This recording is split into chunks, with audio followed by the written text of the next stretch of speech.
Salut les terriens. Pendant les vacances, comme je vous le disais, on ralentit un petit peu le rythme des épisodes On se le demande du lundi, et ça nous laisse quelques créneaux pour tester quelques émissions qui sortent de ce qu'on fait d'habitude. Aujourd'hui, Jean-Philippe voulait vous proposer un épisode spécial sur le télescope James Webb, ce bijou de technologie sur lequel plane une menace bien sérieuse.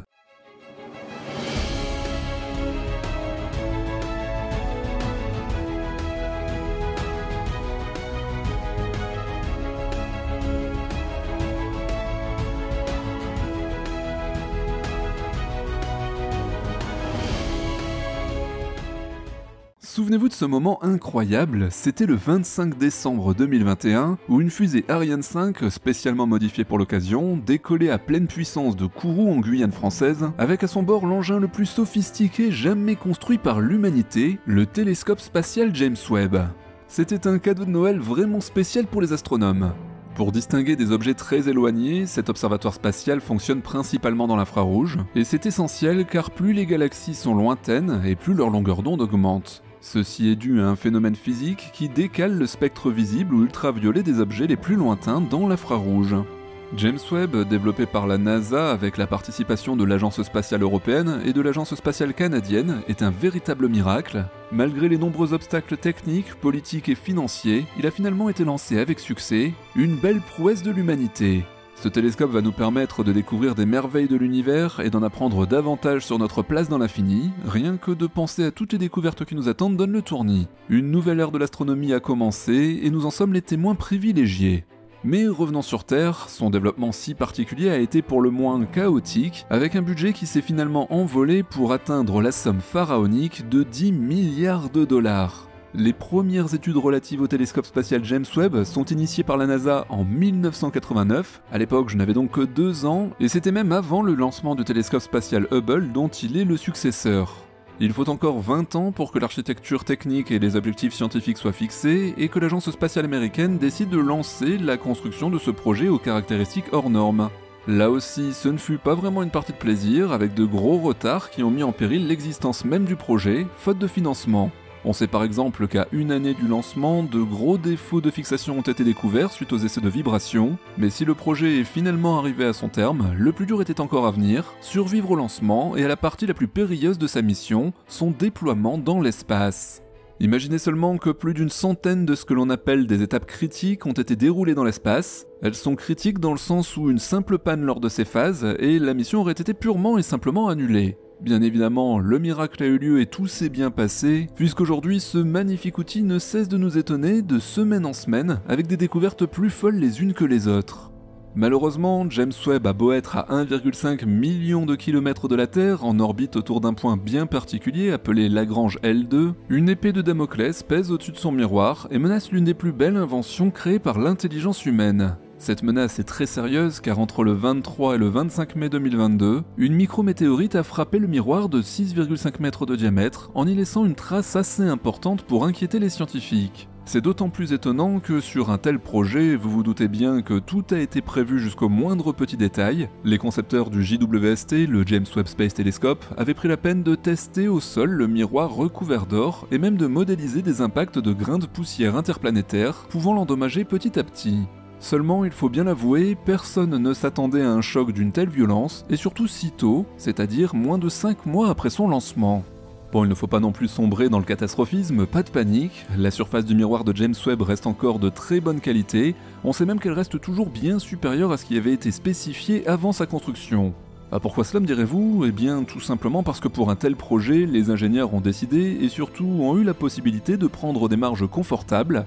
En résumé, James Webb est très robuste, que ce soit au niveau des équipements qu'il compose ou de sa conception astucieuse. La preuve, les équipes au sol ont réussi à reconfigurer extrêmement précisément les 18 segments en forme d'hexagone qui composent son miroir. C'est une procédure très délicate qui a permis de retrouver 98% des performances initiales. C'était aussi un grand ouf de soulagement pour toute la communauté scientifique, mais malheureusement cette joie ne peut être que temporaire, car un gros doute subsiste et il est de taille. Les chercheurs ne savent en fait pas si cet événement malheureux peut être considéré comme rare, ou si le télescope risque d'être endommagé encore plus que ce qui a été prévu par les modèles de calcul.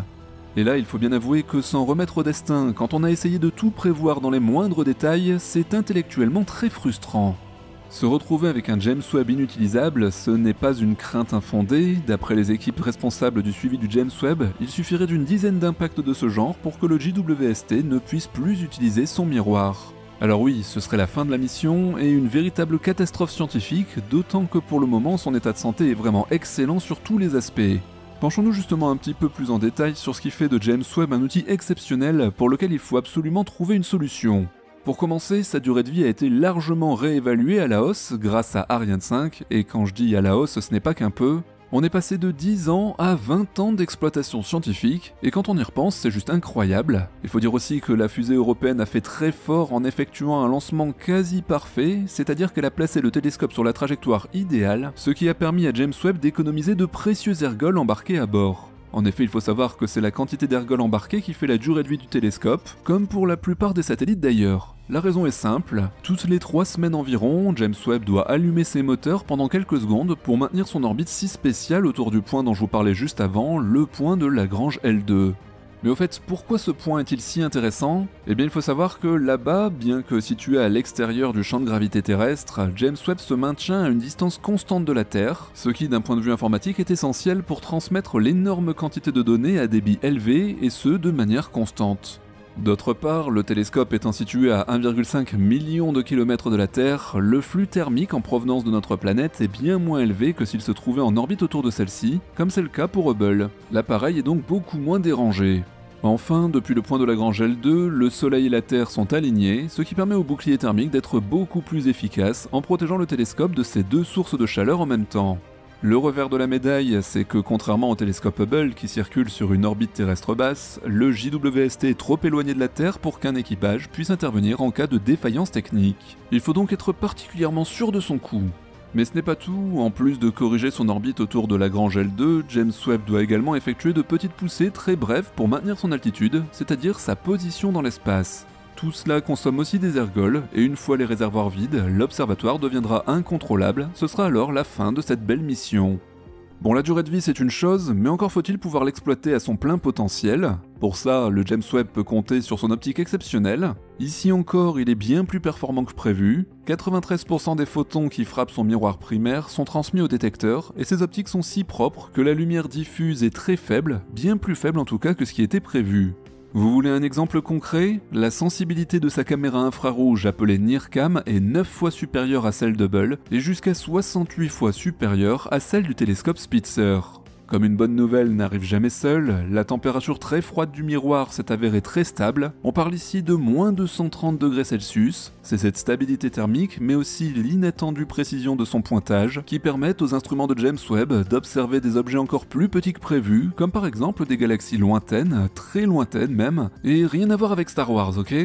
Quand je vous dis que son pointage est bien meilleur qu'espéré, on en a eu la preuve le 27 septembre 2022, lorsque le JWST a réussi à suivre en direct l'impact de la sonde DART sur l'astéroïde Didymos.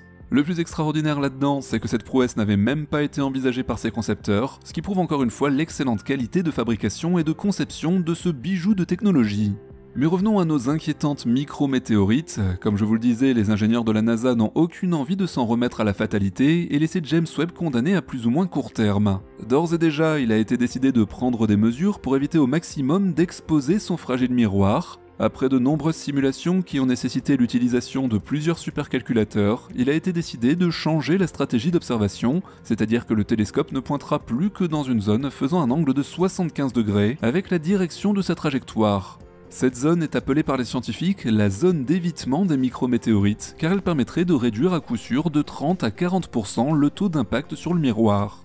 Si cette méthode s'avère payante, et surtout s'il est confirmé que ces poussières destructrices sont très rares, on peut espérer que James Webb aura la carrière qu'il mérite. Dans le cas contraire, il faudra se consoler et se dire que les 25 mètres carrés de miroir deviendront les plus extraordinaires détecteurs de poussière interplanétaire qu'ils soient, mais bon, avouez quand même que ce serait dommage étant donné la masse de découvertes qui lui reste à faire, tant au niveau des exoplanètes, des trous noirs que des galaxies lointaines.